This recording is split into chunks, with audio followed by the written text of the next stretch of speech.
자, 오후 예배에 살펴볼 하나님의 말씀 마가복음 14장입니다.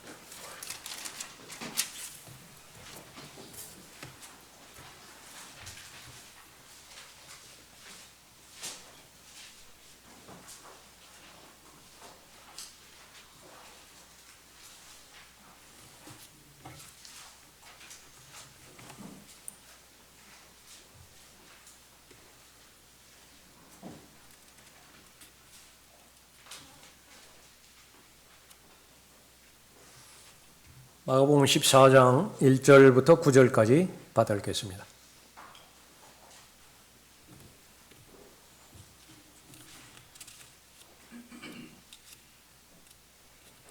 이틀 후면 유월절과 무교절이라.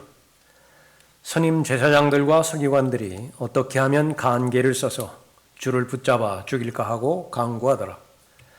그러나 그들이 말하기를 백성 가운데 소요가 일어나지 않도록 명절 날에는 하지 말자고 하더라. 주께서는 베다니에 있는 문둥병자 시몬의 집에 계시더라. 주께서 앉아 식사하실 때 한 여인이 매우 값진 감송 향유가 든 옥합을 가지고 와서 그 병을 깨뜨려 주의 머리에 붓더라. 그러자 그들 가운데 몇몇 사람이 분노하여 말하기를 어찌하여 이런 향유를 낭비하는가? 이것을 300데나리온 이상에 팔아서 가난한 사람들에게 줄 수도 있었을 텐데라고 하며 그 여자에게 투덜대더라. 그때 예수께서 말씀하시기를 그녀를 가만두어라. 어찌하여 그녀를 괴롭히느냐? 그녀는 나에게 좋은 일을 하였느니라. 가난한 사람들은 항상 너희와 함께 있어 너희가 원할 때마다 그들에게 좋은 일을 할 수 있으나 나는 너희와 항상 함께 있지 아니하느니라. 그 여인은 자기가 할 수 있는 일을 하였으니 내 몸에 향유를 부어 장사 지내려고 미리 왔느니라.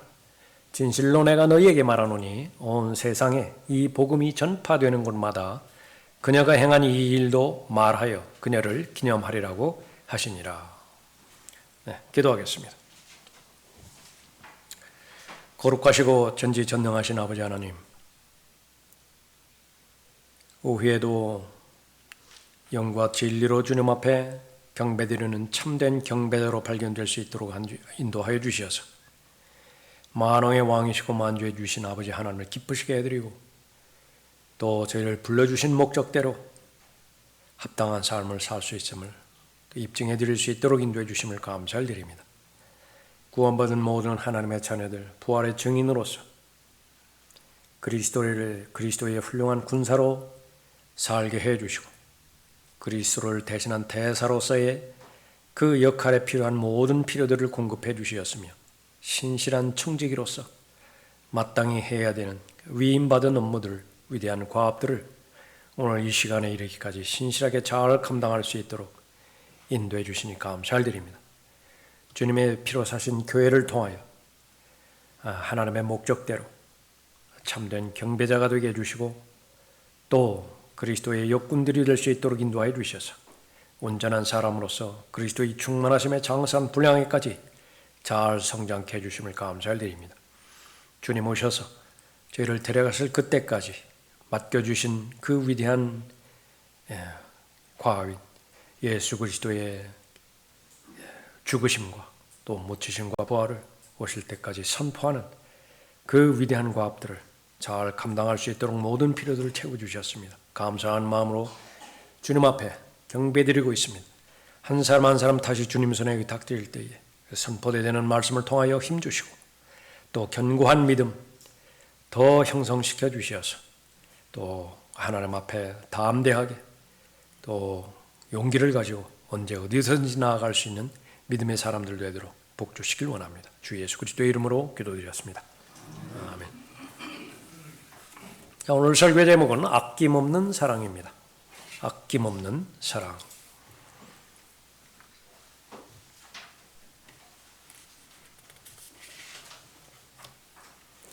그러니까 1절, 2절에 보면 이 종교 지도자들인 유대인들, 그러니까 예수님을 최종적으로 이제 죽이기에 모의하고 있는 것을 볼 수 있죠.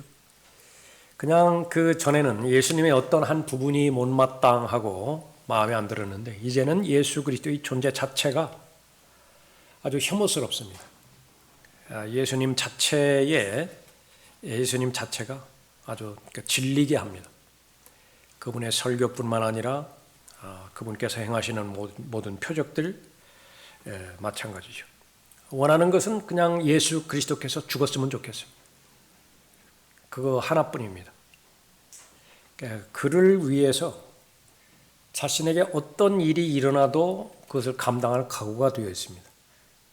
하나님의 사람 바울을 죽이는 데 있어서도 비슷한 상황을 사도행전에서 읽을 수 있었죠. 헌신했습니다. 바울을 죽이는 데 헌신한 거예요.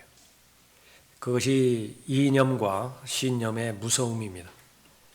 이슬람에서 지금 계속해서 투쟁하고 있는 특히 자살 폭탄, 테러리스트들, 그 목적을 이루기 위해서는 어른이고 아이하고 가릴 것 없습니다. 남자 여자 물론이고요.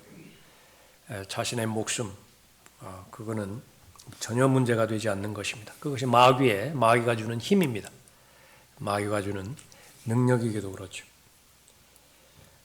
이 종교 지도자들 간계를 써서 줄을 붙잡아서 죽일까 그렇게 강구했습니다. 왜 이렇게 분노하고 있을까? 두 가지로 추려볼 수 있는 것인데, 하나는 예수님이 자신들의 위선을 폭로했기 때문에 그렇습니다. 사랑을 고백을 했는데, 사랑을 표현했는데 그 저의, 그 동기가 그냥 드러나 버렸어요. 그거는 감당할 수 없습니다. 사람들 사이에서도 용기를 내서 사랑을 고백을 했는데 상대방이 그 고백을 안 받아들여? 그거는 즉각적으로 혐오와 사르이로 마음이 바뀌어지는 것입니다. 그러니까 죽여야 적성이 풀리는 거예요. 무슨 남자와 여자 사이에 데이트하다가 중간에 변화 생겨서 일어나는 수많은 사건들이죠. 그러니까 요즘은 더 인간의 그 능력이 더 약화되기 때문에 더 쉽게 그런 범죄에 노출되는 것입니다. 특히 종교적인 위선이 폭로될 때, 지금까지는 경건한 사람으로 알았잖아요.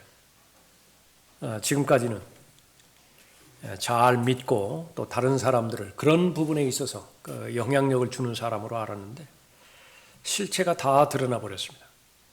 예수님의 질문과 그들의 답변을 통해서 제3자인 백성이 들었을 때에 실체가 무엇이구나라고 하는 것을 다 알았던 것이죠. 오늘날이라고 바뀌지 않습니다. 사람들이 그렇게 적대감을 품고, 특히 기독교에 대해서 교단과 교단 사이에 그렇게 서로 반목하고 있는 것은 그 진리 때문이냐? 그 동기가. 그러니까 그것은 바로 진실되게 믿는, 성경대로 믿는 사람들의 기준이 확립이 되었을 때, 그것은 여러분 자신이 세워야 되는 기준이죠. 그 외에는 다 의심스러운 상황들입니다. 그것과 연결돼서 또 이제 자연적으로 연결되어지는 것은 돈과 관련이 있습니다. 돈과 관련에 대해서 자신의 돈벌이를 예수님께서 직접적으로 방해하는 거예요. 성전을 통해서 하나님 앞에 경배 드리는 과정인데요. 이것에 대해서 사업을 벌이는 사람들, 예수님 당시에 종교인들이었습니다. 종교 지도자들이었고, 거기에서 경배 드리기 위해서 재물을 가지고 와야 되는데, 특히 멀리서 올 때는 재물을 가지고 올 수 없으니까 그 성전 가까이에서 양도 팔고 또 그렇게 했죠. 비둘기도 팔고 거기에서 유익이 있었던 것이고요. 또 환전을 해야 되지 않습니까? 그 환전하는 과정 가운데서도 유익을 그렇게 챙기고, 그런데 그 모든 상업 활동이 제재를 가함으로 인해서 이게 중단이 되어 버렸습니다. 수익에 차질이 생긴 거예요. 이것은 이 예수님의 당대부터 시작해서 그러니까 모든 세대에 걸쳐서 모두가 다 공통되어지는 현상인데, 이것의 마지막을 장식하는 것이 라오디케아 시대의 마지막 날들이에요. 그래서 여러분들이 분별력을 하나 이렇게 가질 수 있어야 되는데요. 냉철하게 판단해보고 또 기도가 필요하다면 기도해보고 그래서 저 일이 하나님의 사역은 하나님의 사역이라는데 돈과 관련된 것이냐? 저 사람이 하는 저 주장과 저 선포되지는 말이 돈과 전혀 무관한 것이냐? 그것을 간파할 수 있으면 여러분은 능력 있는 사람입니다. 그러나 성경에서 미리 예언적인 경고를 주다시피 돈을 사랑하는 것, 탐심이 우상숭배라고 규정해 놓았고요. 그 탐심이라고 하는 것은 돈을 사랑하는 것으로부터 모두가 다 연결되어 있거든요. 그것이 마지막 날들입니다. 성경 사업만큼 좋은 비즈니스가 없어요. 성경 출판해가지고 보급해가지고 하는 명분은 얼마나 좋습니까? 그러나 그만한 돈벌이가 없다는 거예요. 이제는 무엇이 올바른 성경이고 무엇이 그렇게 보존된 성경인 것인지 거의 대부분의 사람들을 다 혼미하게 만들어 버렸습니다. 마귀는 성공하고 있는 거예요. 그런데 그 모든 과정들을 하나님께서 미리 예언해 놓으셨습니다. 하나님의 말씀을 들음으로 인해서 형성될 수 있는 것이 유일한 믿음인데, 믿음은 하나님의 말씀을 들어야만 형성이 될 수 있는 것입니다. 어떤 하나님의 말씀을 들어야 되죠? 하나님께서 영감으로 전달해 주시고 섭리 가운데서 보존해 주신 말씀인데요. 그 말씀을 대하는 자세 역시 마찬가지입니다. 배우고자 하는 겸손한 마음으로 하나님의 말씀을 두려워하고 하나님의 말씀을 존중하고, 그것이 표현이 되어질 때 믿음에 있어서의 최종 권위는 내가 가지고 있는 이 한글 킹제임스 성경이다라고 고백할 수 있어야 됩니다. 실행에 있어서의 최종 권위 역시 마찬가지고. 그런데 그 말씀을 자신의 믿음으로 고백하지 못한다라고 한다면 예수님께서 말씀하셨습니다. 믿음을 보겠느냐? 결국은 예수 그리스도께서 재림하실 텐데, 그리스도인에게는 공중 재림이 있겠죠. 유대인들에게는 지상 재림이 있겠죠. 인자가 올 때 세상에서 믿음을 보겠느냐? 그 믿음이 형성되어지는 것은 하나님의 말씀인데 온통 다 버려버린 것입니다. 오염시켜버렸어요. 무엇입니까? 자신의 위선 하나이고요. 두 번째는 돈에 대한 사랑입니다. 돈에 대한 사랑으로 하나님 팔아버렸고 모든 거룩함의 요소들을 다 팔아버린 것입니다. 그러나 그 가운데서도 대조되어지는 과정 가운데서 한 이야기가 제시되는 것이 이제 감송 향유를 예수 그리스도의 머리 위에 그렇게 부은 한 여인의 이야기죠. 3절 보십시오. 주께서는 베다니에 있는 문둥병자 시몬의 집에 계시더라. 주께서 앉아 식사하실 때 한 여인이 매우 값진 감송 향유가 든 옥합을 가지고 와서 그 병을 깨뜨려 주의 머리에 붓더라. 그래서 이 여인이 예수 그리스도께 행한 사랑은 여러 가지 형언할 수 있겠죠. 근데 그것은 아낌없는 사랑입니다. 그 아낌없는 사랑의 정의가 8절에 나와 있는데, 그 여인은 자기가 할 수 있는 일을 하였으니, 바로 그 부분이에요.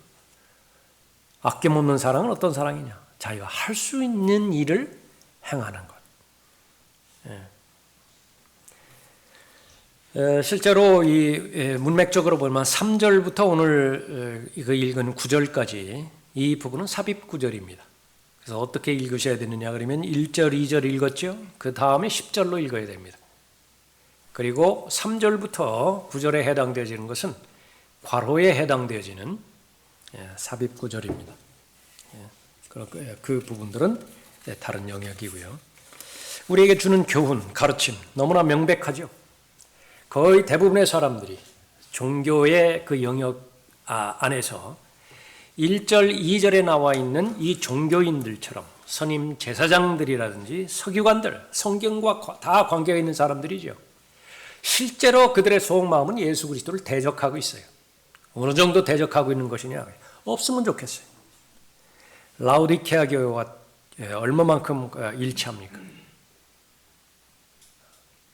문 밖으로 쫓아버렸다. 추방해버렸어요. 그리고 나서 우리끼리도 얼마든지 할 수 있습니다. 오히려 우리끼리 하는 것이 더 낫습니다. 더 낫다는 것은 무엇이죠? 사람들이 더 관심을 가지고 있고 사람들이 더 많이 모일 수 있고 또 사람들이 더 효율적으로 협력할 수 있습니다. 더 큰 에너지를 발생할 수 있습니다. 그러나 여기에 예수 그리스도께서 만약에 참여를 하시면 어떻게 해요? 다 깨져버리는 거예요. 다. 산산조각 다 깨져버린다. 뿔뿔이 다 흩어져 버리는 거예요. 소수만 남았는데 예수님께서 말씀하시는 거예요. 너희들도 가려느냐? 얼마만 남는 거예요? 몇만. 그런 사람이 절대로 되어서는 안 되는 것이고, 그러니까 위선의 문제로부터 자유를 가져야 되고요. 그러기 위해서는 그 다음에 돈에 대한 사랑, 이 부분으로부터 다시 말하면 자신의 생계로부터 분리되어서 온전하게 하나님을 섬겨야 되는데 그 대표적으로 우리의 본받아야 될 이 본문에 나오는 한 여인인 것입니다. 아낌없는 사랑, 그것이 바로 하나님을 영화롭게 해드리는 것입니다. 희생에 있어서 할 수 있는 최선을 다하는 것이 바로 아낌없는 사랑입니다. 할 수 있는 일을 다하는 거예요. 4절 보십시오. 그러자 그들 가운데 몇몇 사람이 분노하여 말하기를 어찌하여 이런 향유를 낭비하는가. 이것을 300데나리온 이상에 팔아서 가난한 사람들에게 줄 수도 있었을 텐데 라고 하며 그 여자에게 투덜대더라. 그때 예수께서 말씀하시기를 그녀를 가만두어라. 어찌하여 그녀를 괴롭히느냐. 그녀는 나에게 좋은 일을 하였느니라. 가난한 사람들은 항상 너희와 함께 있어 너희가 원할 때마다 그들에게 좋은 일을 할 수 있으나 나는 너희와 항상 함께 있지 아니하느니라. 예수님께서 저녁 식사를 같이 하고 있죠. 만찬입니다. 만찬. 주의 만찬이라고 그러는데 만찬이 무엇이죠? 뭐라고 답하시겠습니까?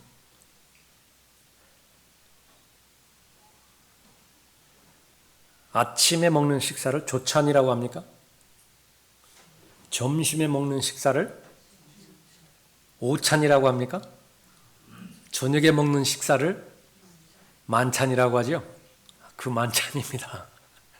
그러니까 만찬이라고 하니까 거기에 뭐 엄청난 의미가 있는 그런 그 부분보다 그러나 이제 상징적으로 주의 만찬하면 주의 죽으심과 또 그 새 언약에 대한 그런 그 상징이 주어져 있는 부분이죠. 이 장소는 베단이고요. 이 베단이 이 저녁 식사에 마리아와 마르다 그리고 나사로도 참석했습니다. 요한복음 12장에 보면 그러나 이 마리아의 집에서 저녁 식사가 열린 것이 아니라 이 문둥병자 시몬의 집에서 열렸다 그렇게 언급하고 있죠. 문둥병자 시몬의 집에 계시더라 말씀하고 있습니다. 이 시몬이 정확하게 누구인 것이냐 구체적으로 나와 있지는 않지만은 분명한 사실은 문둥병자였다가 예수님께서 고쳐주신 그런 그 사람인 것이에요. 여기 나오는 여인, 이것은 바로 요한복음 12장에 따르면 마르다의 자매 그리고 나사로의 누이인 마리아입니다. 옥합이라고 나와 있죠. 이 부분은 이집트에서 나는 돌을 말하는 것인데 그 원료가 용도가 향유를 담기 위한 그릇으로 이렇게 만들어졌습니다. 상자 형태로 만들어졌는데 이 상자에 담게 되어지는 향유, 그것은 감송 향유입니다. 이것은 히말라야 산맥에서 자라는 식물에서 추출한 그런 향수입니다. 예수님 당시에 이 성경 시대에 이 감송 향유, 이것은 3절에 기록된 것처럼 값진 감송 향유라 그렇게 말하고 있습니다. 얼마만큼 값진 향유냐? 300데나리온의 가치가 있다 그렇게 언급하고 있습니다.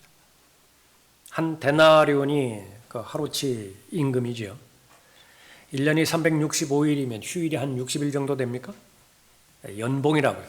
한 사람의 연봉에 해당되지는 그런 가치니까 꽤 비싼 그런 내용입니다.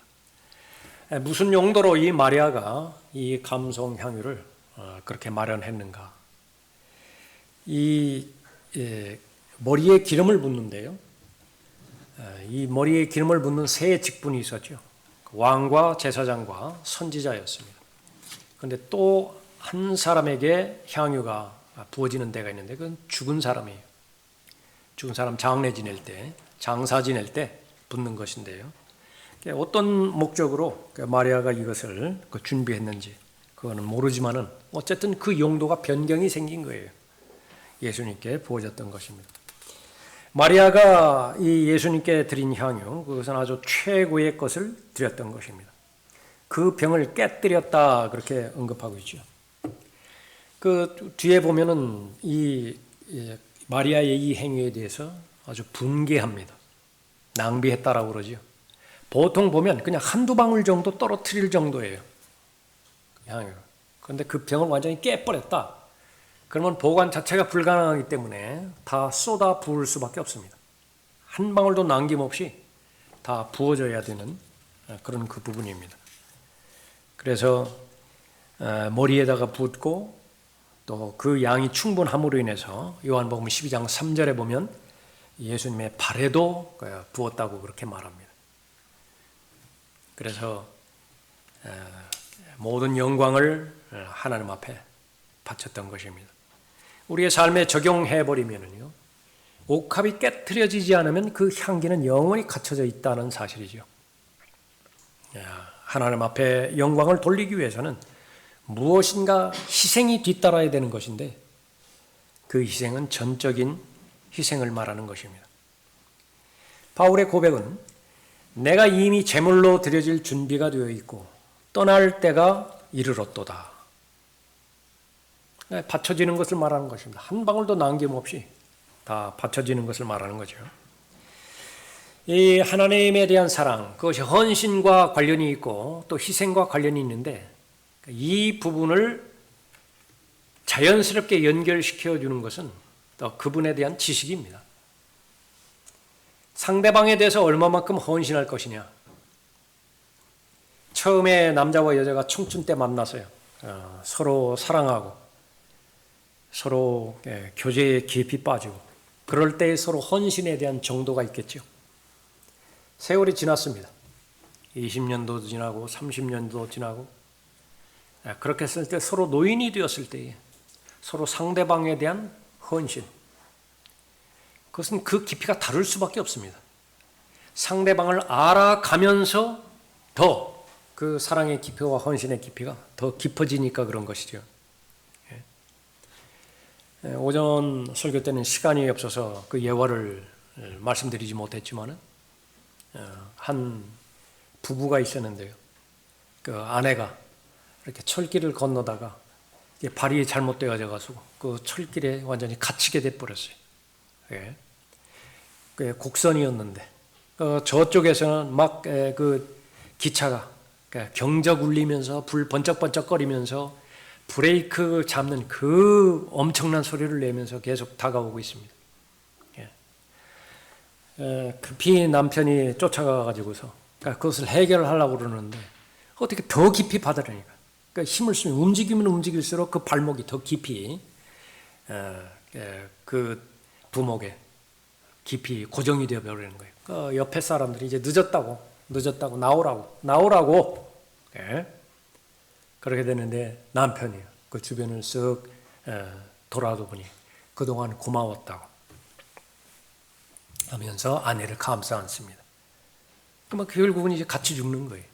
그것이 헌신입니다. 서로에 대한 헌신이라고요. 자녀에 대한 사랑, 그것이 순수한 어머니의 사랑이고 순수한 아버지의 사랑이라고 한다면 없어서 못 주지요. 더 주어야 되는데 없어요. 그게 안타까운 거예요. 오전에도 그렇게 잠깐 그 지내왔던 이야기 잠깐 말씀드렸는데 아주 제일 싫은 것이요.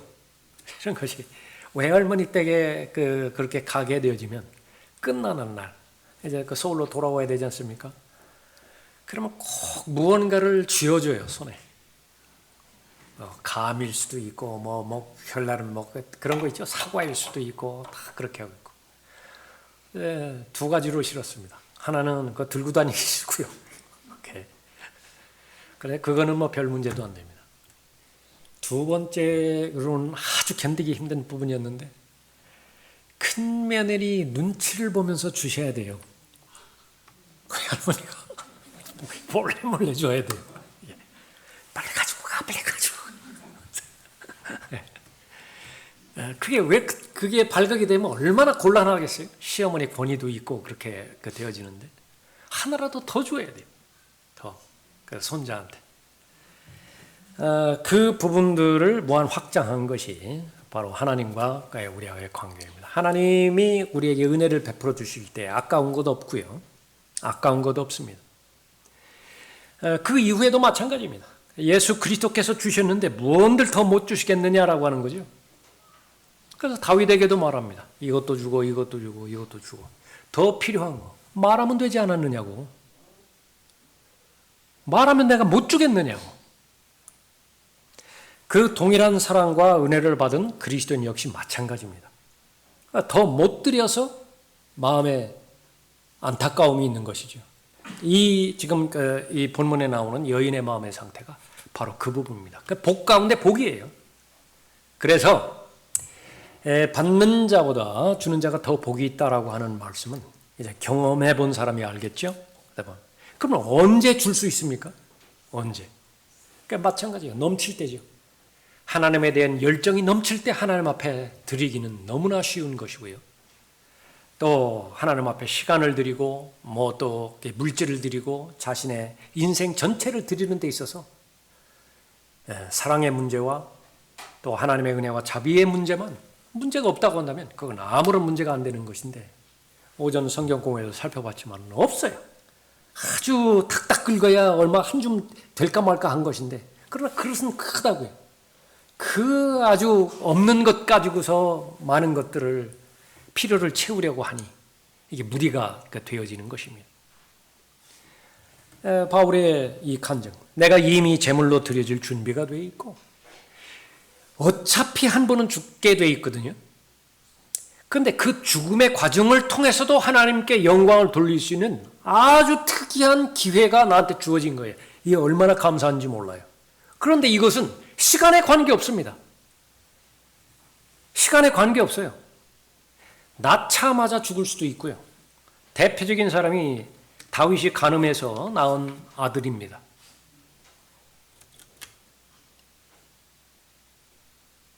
사람의 관점에서 보면 그처럼 부당한 것이 어디 있겠어요? 그 아이가 무슨 죄가 있길래 하나님께서 죽이신 거예요. 그러나 그 하나님의 섭리 가운데 들어있는 그 갓난 아이의 입장에서 그보다 더 큰 영광이 어디 있어요? 죄가 무엇인지 전혀 경험하지도 못한 상태에서 자신의 죽음에 대한 교훈을 좁게는 다윗에게 주었고 넓게는요. 그 글을 읽는 수많은 하나님의 자녀들에게 교훈으로 삼아서 올바른 길을 걸어가도록 권면하고 있잖아요. 그보다 더 큰 영광이 어디 있어요? 이 영광이. 교회사를 통해서 피 흘린 발자취에 해당되었던 수많은 순교자들. 어차피 한 번은 죽어요. 무엇이 복된 죽음이죠? 뭐 사람들이 말하는 것처럼 뭐 자다가 어떻게 뭐 의식도 없이 그냥 그렇게 죽었다. 그 죽음을 그렇게 부러워하나요? 화형 때에 그 말뚝에 묶여서 탈을 칠한 상태에서 계속 고통 가운데 죽어가던 사람도 있고 사자에게 그야말로 살아있는 먹이가 되어서 숨통이 사자 이빨에 끊어져서 그렇게 갈기갈기 찍혀서 사자의 위장으로 들어가는 그런 죽음도 있고 그러나 가장 객관적이고 가장 진리의 관점에서 볼 때 어떤 죽음이 복된 죽음이고 가치 있는 죽음인 것이냐? 역시 마찬가지예요. 허무한 죽음이 돼서는 안 되는 거예요. 하나님과 관계되어지는 죽음, 그것이 어떤 죽음의 형태라 하더라도 그것은 하나님께서 기뻐 받아주시는 제물입니다. 그 바울의 고백이에요. 내가 이미 제물로 드려질 준비가 되어 있고 떠날 때가 이르렀도다. 우리 스스로에게 계속해서 물어보고 자신을 성찰해 봤을 때 나는 하나님 앞에 온전히 드려진 사람인가? 하나님께서 기뻐 받으시는 제단이 있는데 그 제단에서 죽은 제물을 안 받으시겠다고 말씀하셨죠. 산 제물을 우리에게 요구하시는 것입니다.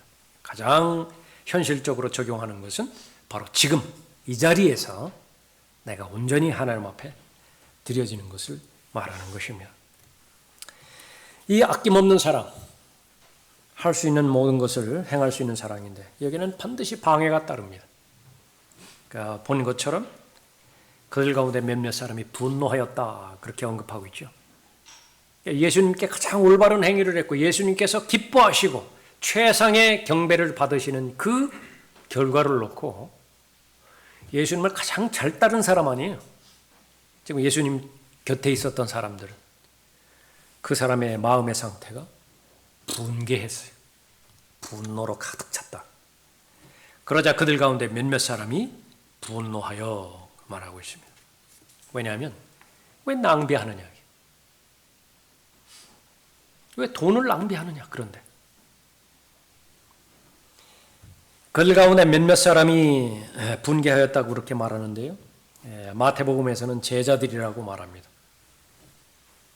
요한복음에서는 한 사람으로 추격해서 유다라고 말합니다. 그런 많은 사람들이 분개하는 사람들의 주동자가 있었다고요. 그 사람이 누구냐? 유다 이스카리오셨습니다. 어찌하여 이런 향유를 낭비하는가? 이것을 300데나리온 이상에 팔아서 가난한 사람들에게 줄 수도 있었을 텐데 여기에서 위선을 발견할 수 있어야 됩니다. 지금 여기 그 사회운동하는 사람들, 정치권에 깊이 관련된 사람들, 이 사람들의 목표는 가난한 사람들의 복지 향상이 아니에요. 복지 혜택이 아니에요. 절대로 속으면 안 됩니다. 그것은 사람들의 표예요. 사람들의 표는 자신들의 권세와 직접적으로 연결되어 있죠. 그러니까 그 이상 기대해서는 안 됩니다. 특히 우리가 살고 있는 이 현실은 마찬가지예요. 무슨 동성애자들, 소수에 억압받는 소수들, 그거 다 헛소리입니다. 그러니까 자신의 사회적 위치를 향상시키기 위해서 그렇게 만드는 것입니다. 미국 사회에서 그리스도인들이 트럼프를 긍정적으로 평가하는 그 부분들은 트럼프가 이 성경적 관점에서 그 고백이 얼마만큼 진정성이 있는 것인지 그거는 둘째 문제고요. 가장 존귀하게 여기고 자기가 가장 많이 읽는 책은 성경책이라고 그렇게 말을 합니다. 트럼프예요. 트럼프가. 그리고 나서 이 자신의 그 미국에 대한 분명한 주관이 있고 확신이 있습니다. 하나님께서 세우신 나라, 그것은 미국을 위대하게 만들자라고 하는 것. 대신에 주변 나라들이 이제 많이 어려움 당한다라고 하는 것은 알려진 일이죠. 미국 정부가 공식적으로 인정하는 것은 남성과 여성 두 가지 성 이외에는 인정하지 않겠다. 전에도 말씀드렸지만 섹스가 있고요. 그것은 메일, 피메일입니다. 남성과 여성. 그러나 이 사람들이 주장하는 것은 젠더예요. 젠더. 젠더는 무한합니다.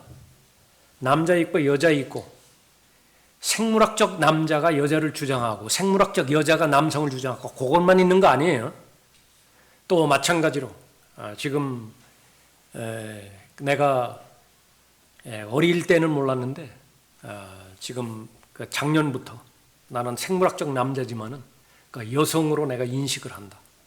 그러면 여성이 여성의 영역에 들어가는 것입니다. 여러분들이 많이 들어봤겠지만 여성 목욕탕에 들어갈 수 있어요. 여성 화장실에 들어갈 수 있습니다. 여성 탈의실에 들어갈 수 있어요.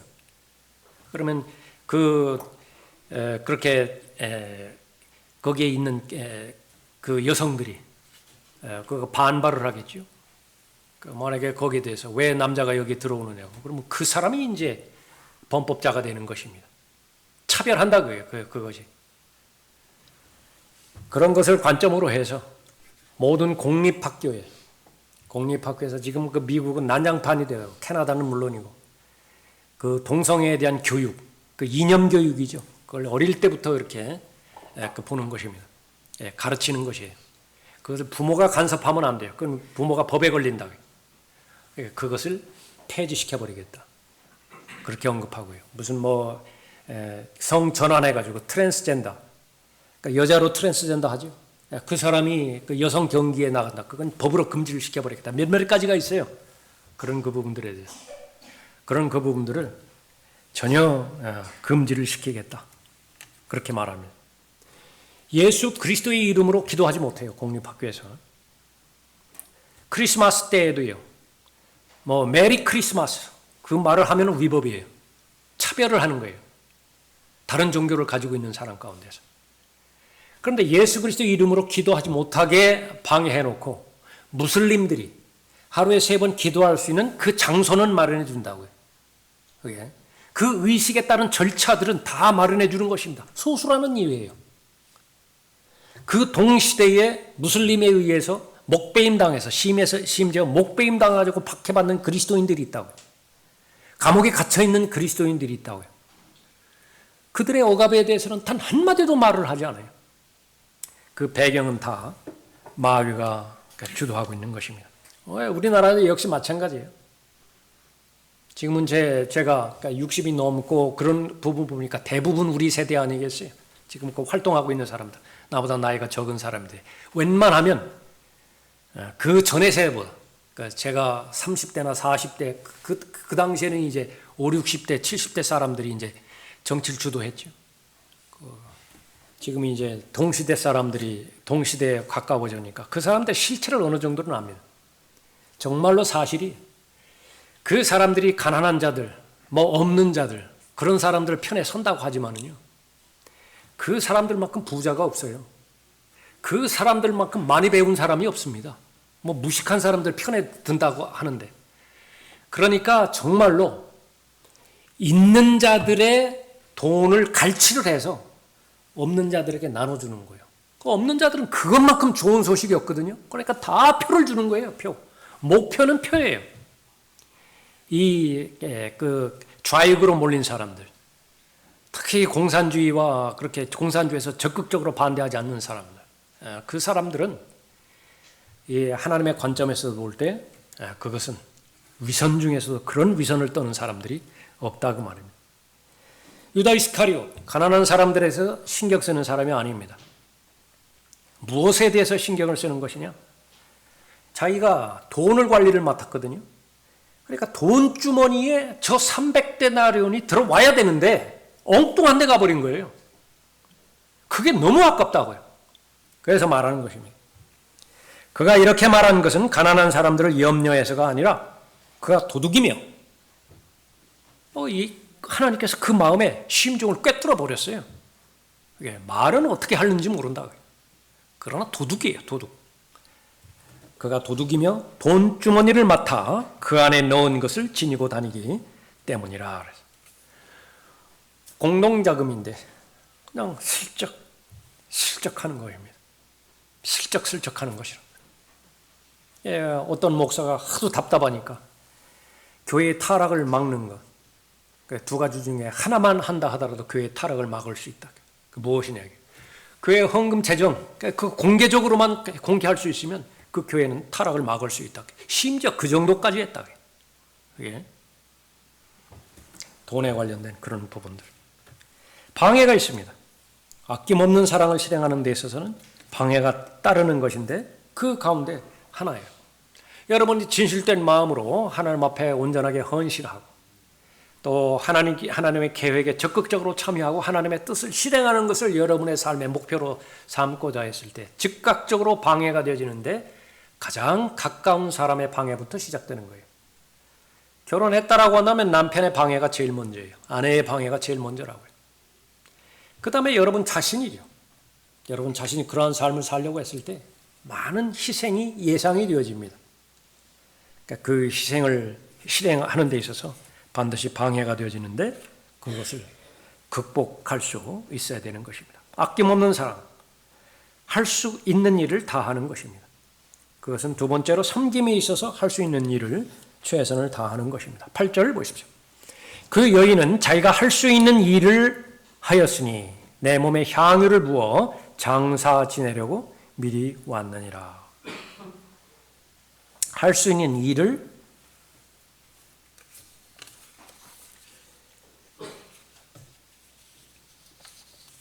행한다라고 하는 그런 부분이죠. 제일 먼저 알아야 되는 그런 부분들은 하나님께서 할 수 없는 일을 요구하시는 하나님이 아니다. 그런데 내 생각에 하나님께서 나에게 원하시는 것이 내가 지금 현재 할 수 없는 일이다. 하나님께서 나에게 바라는 것이 지금 현재 내가 소유하지 않는 것이다. 둘 사이에 갈등이 있다면 하나님의 평가가 옳아요. 할 수 있어요. 가지고 있다고요. 그런데도 안 하는 것이라. 이 부분들을 악용을 해서 얼마나 많은 가짜들이 갈취하고 있습니까? 처음에는 우선적으로는 교리적으로 갈취하죠. 가스라이팅 시키는 거예요. 온갖 방법을 다 당해서 하나님의 말씀을 가지고 협박하고 공갈하는데요. 그것은 이 교회에서 갑질이라면 갑질을 한다고요. 그런데 하나님께서 책임을 묻는 것은 그 갑질에 당한 희생자들에게도 책임을 묻는 거예요. 희생자들에게도 책임을 만나요. 현행법에 있어서 국가가 법체계를 세우고 있죠. 알고도 그 법을 실행하지 않는 것, 그거 범죄는 너무나 분명한 사실이고요. 그런데 어떤 경우에는 그 법이 있는지조차 몰라요. 그리고 나중에 결과를 알았다고요. 아, 이거는 내가 잘 몰랐는데 이 법이 있었구나. 그러면 그 면제되나요? 아니에요. 똑같이 묻는다고요. 그것이 벌금이면 벌금을 묻고 징역형이면 징역형을 그렇게 살게 돼 있다고요. 절대로 미혹당하지 말라고 하나님께서 경고하셨고, 또 하나님의 원수인 마귀는 가짜들이 아니면 활동할 수 없어요. 마귀는 천사는 아니지만은 빛의 천사로 가장한다고요. 그렇게 해서 수많은 가짜 사도들과 거짓 일꾼들, 기만하는 일꾼들이죠. 그 사람들의 손에 성경도 쥐어주고 교회도 운영하게 하고 설교도 하게 한다고요. 그래서 모두가 다 주의 이름으로 예언도 하게 하고 경이로운 일들도 하게 하고 많은 일들도 그렇게 하는 것이지만 그 결과는요, 과정은 다 예수 그리스도 대적하는 것이에요.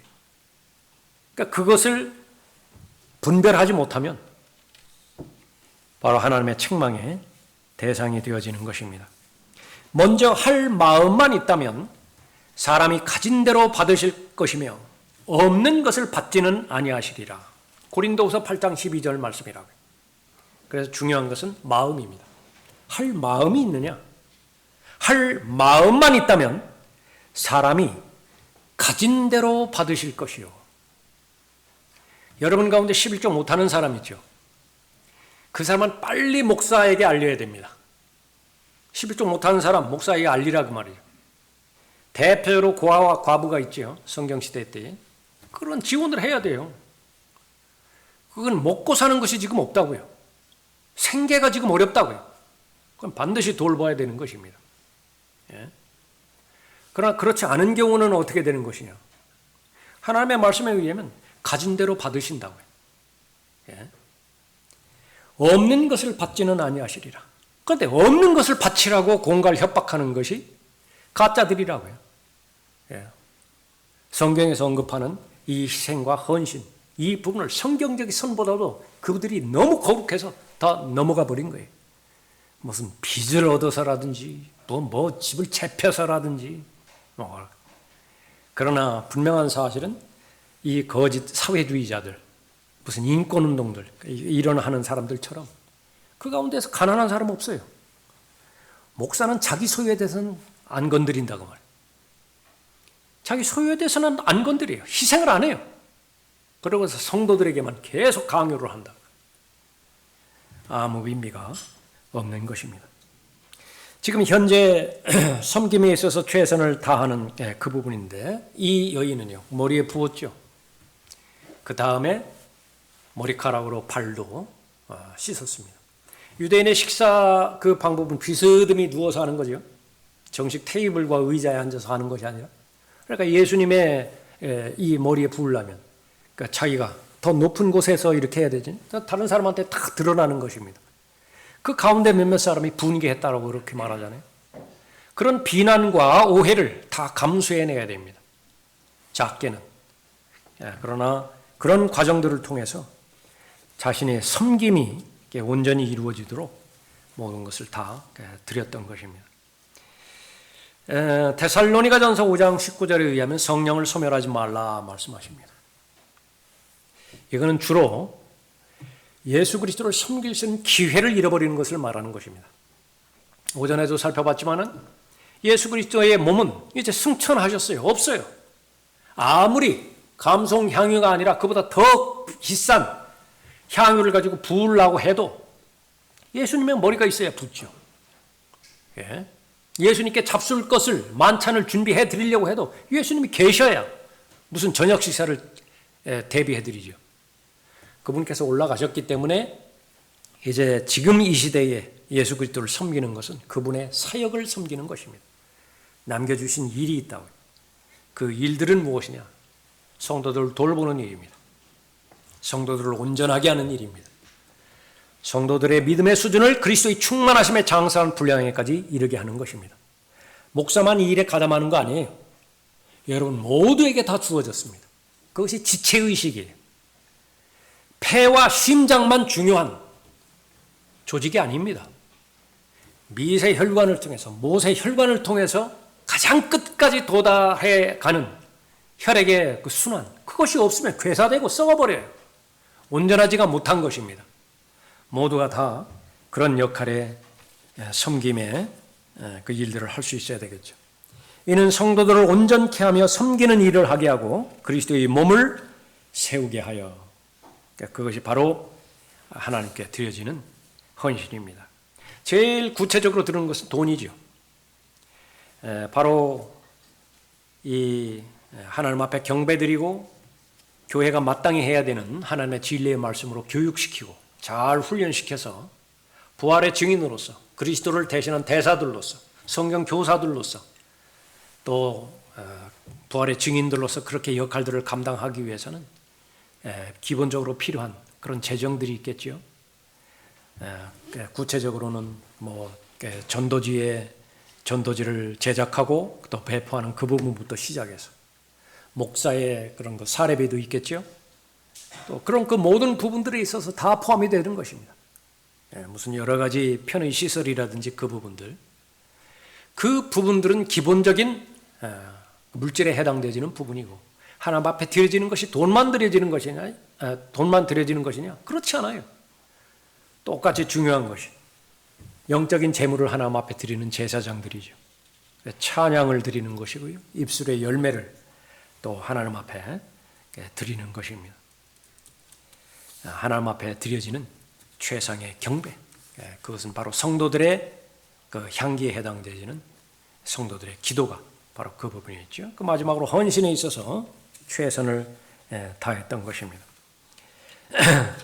내 몸에 향유를 부어 장사 지내려고 미리 왔느니라. 예수님의 남겨진 발자취입니다. 믿음의 창시자이고 완성자이신 예수 그리스도예요. 하나님의 어린 양으로 이 땅에 오셨습니다. 곧 만왕의 왕으로 다시 오실 것이에요. 거기에 초점이 맞춰져서 그분이 오실 목적대로 그분과 동행하고 그분이 오실 목적대로 잘 준비하고 대비하는 것, 그보다 더 큰 헌신이 없습니다. 인생에 있어서. 내 몸에 향유를 부어 장사 지내려고 미리 왔느니라. 마음의 준비가 잘 되어 있으니까요, 가까운 제자들보다도 예수 그리스도의 죽음에 대해서 더 많이 아는 사람이에요. 이 사람이 배우면 얼마나 배웠겠어요? 이 마리아가 유대 당시에 여자, 더더군다나 여자 아니에요. 가난했다고요. 알면은 얼마나 배웠겠어요. 그런데 다른 사람들이 가지고 있지 못한 영적 지식을 가지고 있었던 것입니다. 예수 그리스도의 죽음에 대한 의미를 가지고 있었어요. 추측을 하자고 한다면 마르다와 마리아의 그 예들이 있죠. 예수님이 집에 방문을 하셨는데 예수 그리스도 발 앞에 앉아서 집중해서 예수님의 가르침을 들은 거예요. 다른 사람들은 한 귀로 듣고 한 귀로 흘렸다. 이 제자들만 한다 하더라도 십자가에 대한 가르침을 얼마나 많이 반복해서 알려줬어요. 그런데도 몰라요. 한참 시간이 지나서 예수 그리스도 부활하시고 난 다음에 시간이 많이 흐른 다음에서야 그런 말씀이셨구나, 이 정도로 안다. 그러나 심지어 이 마리아는 예수 그리스도께서 죽으시기 이전이지만은 그 죽음의 의미를 간파하고 있었던 것입니다. 기회가 지나면 없어요. 이 기회밖에 없습니다. 그 기회를 사서 얻은 것입니다. 성령을 소멸하지 말라. 그리스도인들이 인생을 낭비하는 것, 그건 다른 것 아닙니다. 그건 기회를 잃어버리는 것이. 마귀는 도둑이죠. 여러분의 생애 가운데서 무엇을 도둑질한 것이냐? 여러분의 돈이 아니에요. 심지어 여러분의 건강도 아니라고요. 여러분의 건강을 도둑질해버리죠? 즉시로 기도할 거예요, 여러분들. 그 무슨 낭비예요, 그것이. 마귀의 편에서 봤을 때. 그 무슨 손해보는 짓이에요. 그게. 어떤 일이 있다 하더라도 말씀과 기도를 통해서 은혜의 보좌로 가까이 나간 그 일만큼을 막아야 되는데 바보냐고요. 다니엘보다 현명하다면서요. 그 정도로 예측하지 못해. 마귀가. 정말로 중요하지만 중요한 가치를 알지 못하게 만드나. 그건 기회입니다. 몇 번의 기회가 있을 것이냐. 예. 최소한 1년에 52주의 그 주가 있는데 그 가운데서 내가 빠짐없이 하나님 앞에 영과 진리로 경배드렸다. 내가 냉정하게 살펴봤을 때 하나님께서 받아들이실 나의 경배는 몇 번이냐. 52번 경배드렸어요? 그러면 52번의 경배를 하나님께서 받으셨겠다. 여러분은 잘 사시는 것이야. 여러분은 좋은 교회 나가시는 것이에요. 여러분의 믿음의 상태와 경배자의 상태는 하나님께서 참되다. 그렇게 인정하시는 것입니다. 개인적으로 여러분의 마음만 잘 성찰하고 잘 관리하면 그런 것입니다. 바로 잃어버린 혼, 예수 그리스도께서 구원하기 위해서 이 땅에 오셨는데 바꿔야 되겠죠. 무엇과 바꿔야 되겠죠. 여러분의 시간, 기회와 바꾸는 것입니다. 전도지 한번 인쇄할 때 한 100만 원 가까이 돈 드나요? 그 몇 장 그렇게 인쇄할 때 그것을 그 개수로 나누면은 전도지 한 장 가격이 나오겠죠. 그거 함부로 주지 마세요. 그거 다 돈이에요, 그게. 함부로 주는 것은 무엇을 두르는 것이냐? 설교하고 나고 하는데 막 거기 구겨져 가지고 버려져 있다고요. 그건 준 사람 책임이에요. 그냥 아무나 주지 말라고요. 그냥 반만 주라고요, 반만. 반만 줘서 받아가는 사람 그 주라고요. 그렇게 해서. 그냥 막 억지로 그냥 막 받아가게 하고 그런 것은. 그것은 별로 바람직스럽지 않은 것입니다. 그 한 전도지 하나의 그 물리적인 가격을 통해서 그 혼을 얻게 되어지는 것을 말하는 것인데 그거는 값이 없어요. 온 세상을 합쳐보라고요. 그 돌아오는 한 혼의 가치와 비교가 될 수 있는 것이냐. 그러니까 그것이 하나님의 값어치인 것입니다. 그 기회를 모든 사람에게 다 준 거예요. 모든 그리스도인에게 부활의 증인으로서. 그런데 그 기회를 다 잃어버렸다.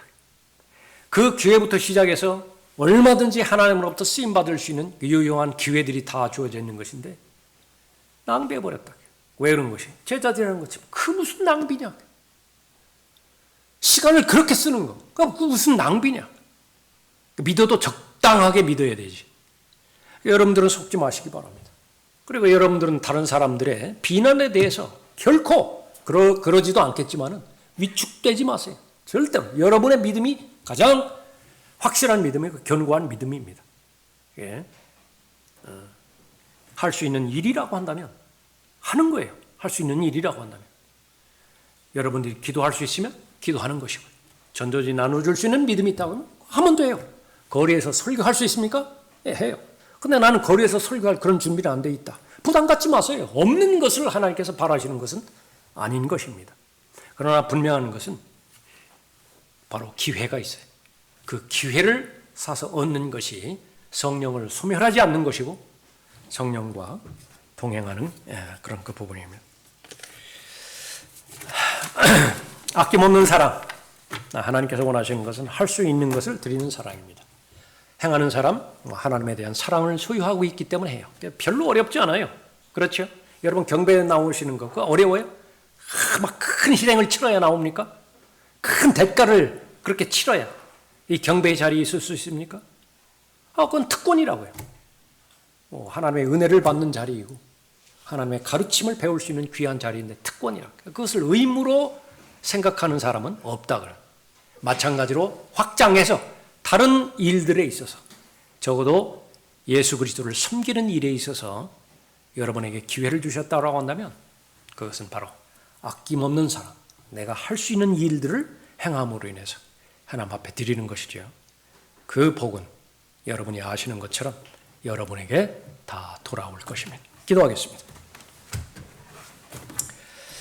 은혜로우시고 또 자비로우신 아버지 하나님, 오늘 또 본문 말씀을 통해서 귀한 교훈을 저희들에게 허락해 주셨습니다.